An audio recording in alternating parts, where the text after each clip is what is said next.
guerre est un péché aussi grave parce que dedans, il y a trois formes d'abus.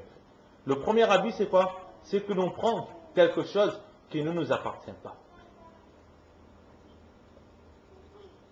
Le second abus, c'est que le bien que nous sommes en train d'utiliser, nous le prenons d'une créature d'Allah subhanahu wa ta'ala après l'avoir tué, après l'avoir frappé ou après l'avoir blessé.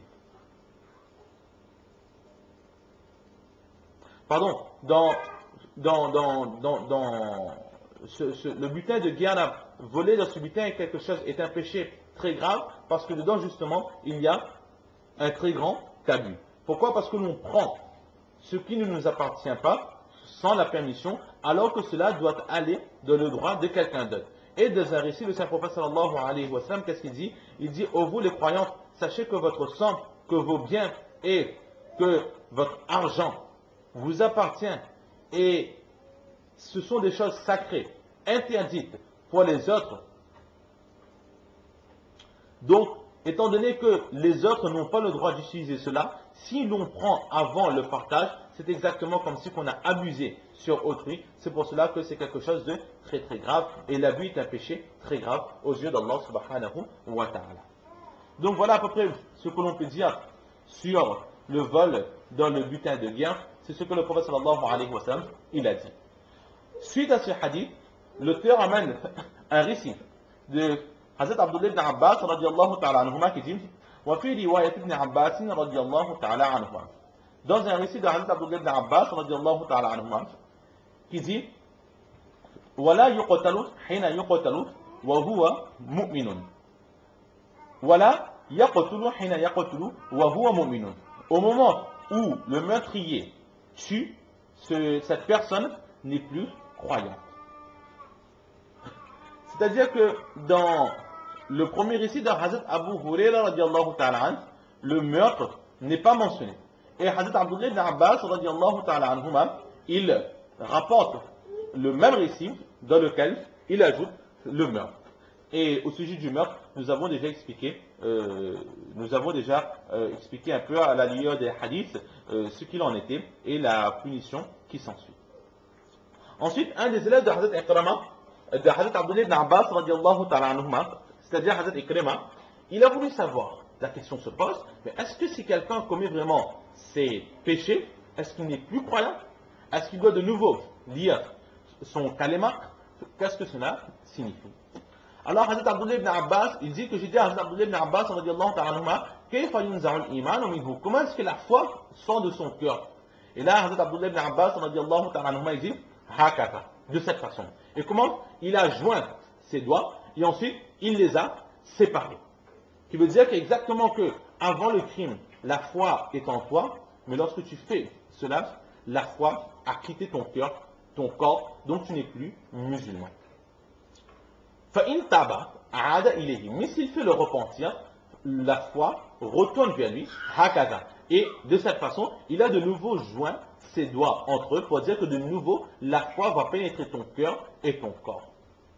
Donc en apparence, Hazrat Abdullah ibn Abbas radiallahu ta'ala anhuma, qu'est-ce qu'il nous dit? Que dans ce récit, lorsque le prophète sallallahu alayhi wa sallam dit que cette personne n'est plus musulmane, c'est qu'en réalité, cette personne n'est plus musulmane.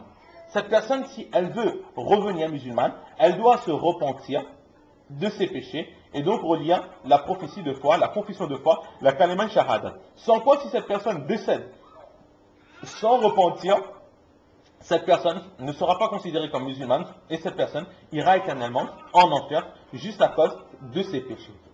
Mais c'est un avis qui est contraire à l'avis de la majorité des savants. En l'occurrence, waqala Abu Abdillah, et le père d'Abdullah, c'est-à-dire Imam Bukhari rahmatullah alayhi, le surnom d'Imam Bukhari rahmatullah alayhi, c'est Abu Abdillah. Lui, qu'est-ce qu'il dit? Dans l'explication de ce hadith, il dit la yakunu hadha mu'minan ta'amman. Cela ne veut pas dire que cette personne ne sera plus croyante, mais cette personne n'est plus un croyant complet. Qu'est-ce que ça veut dire? Wala yakunu lahu nurul iman. Il sera musulman, un moment ou un autre, il entrera dans le paradis, mais il sera privé des délices, de la lumière et des bienfaits de la foi. Wa hada lafzul Bukhari. Ce sont là les mots qui sont utilisés dans le Bukhari Sharif. Donc voilà à peu près au sujet de ce hadith. Mais maintenant, les commentateurs de hadith, ils essaient vraiment de nous expliquer. Est-ce que vraiment, si on commet ces péchés, nous ne sommes plus musulmans? Alors, certaines personnes disent que la majorité des savants, comme nous venons de le dire, sont d'avis que non. Cette personne sera toujours musulmane, mais elle ne sera pas un croyant complet. C'est-à-dire qu'elle sera croyante, mais elle n'aura pas en elle les qualités, toutes les qualités demandées pour entrer directement dans le paradis sans être punie par Allah subhanahu wa ta'ala. Ou la deuxième explication, c'est quoi? C'est cette personne n'est plus mu'min. Mu'min qui vient du mot aman. Aman qui veut dire protégé. Et là, le prophète sallallahu alayhi wa sallam veut dire que ces personnes ne sont plus protégées au moment où ils commettent ces péchés. Protégées de quoi? Protégées du châtiment d'Allah subhanahu wa ta'ala. Ces personnes ne sont plus mu'min, ces personnes ne sont plus sous la protection contre le châtiment d'Allah subhanahu wa ta'ala. Donc nous voyons que les mots employés par le prophète sallallahu alayhi wa sallam, ce sont des mots très durs pour nous mettre en garde, pour nous éloigner, pour nous avertir de la gravité de ces péchés, de façon à ce que nous ne nous approchons même pas de ces péchés.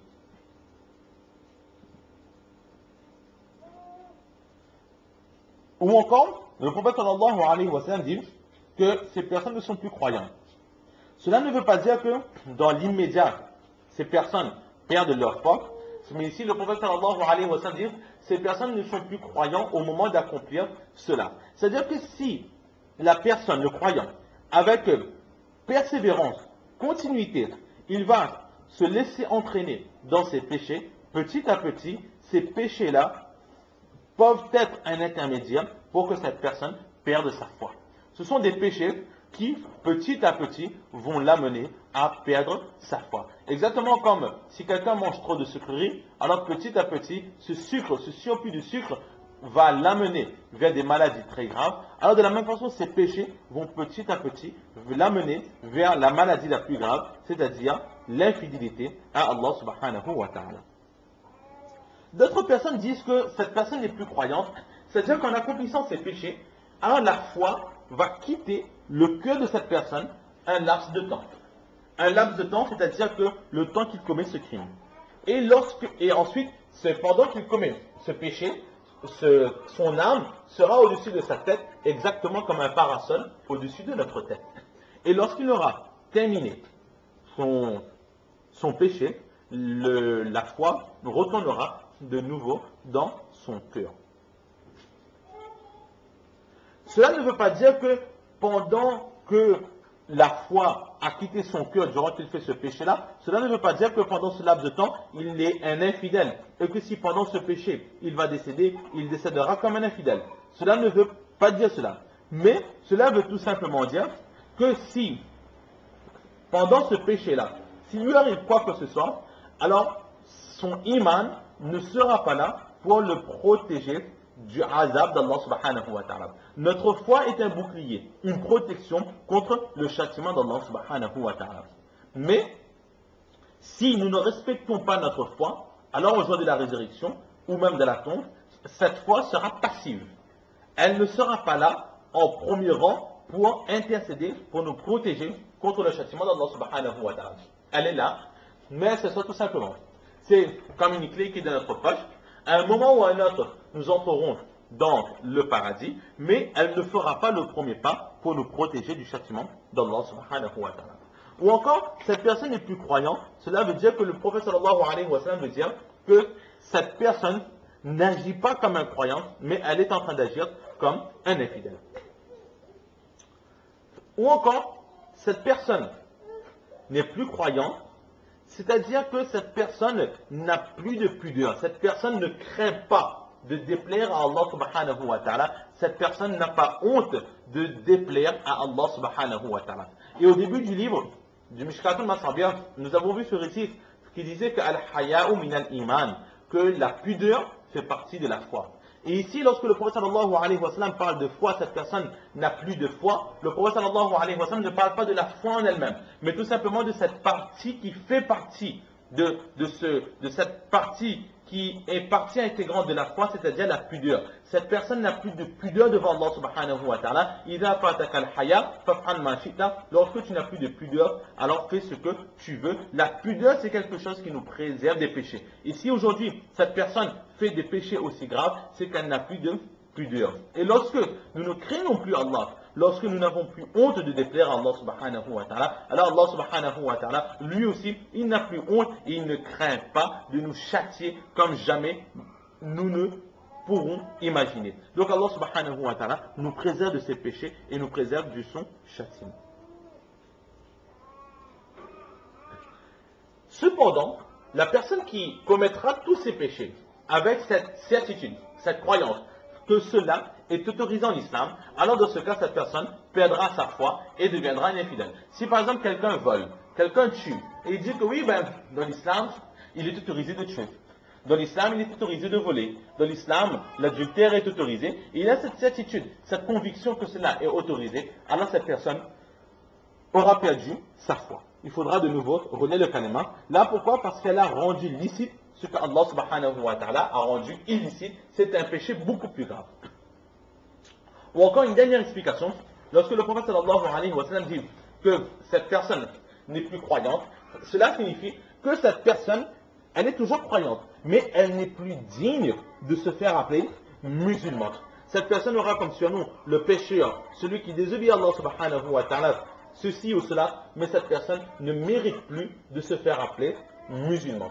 Comme nous voyons à l'époque, il y a encore quelques années de cela, lorsque par exemple, il y avait un contrôle d'alcoolémie au volant, alors on voyait tout simplement le conducteur musulman, les policiers ne prenaient même pas la peine de donner à ce musulman l'alcotest parce qu'ils savent que le musulman ne boit pas. Mais aujourd'hui, malheureusement, nous entendons qu'il y a énormément de musulmans qui sont dans le péché de l'alcool. Alors, les policiers n'ont plus cette confiance qu'ils avaient.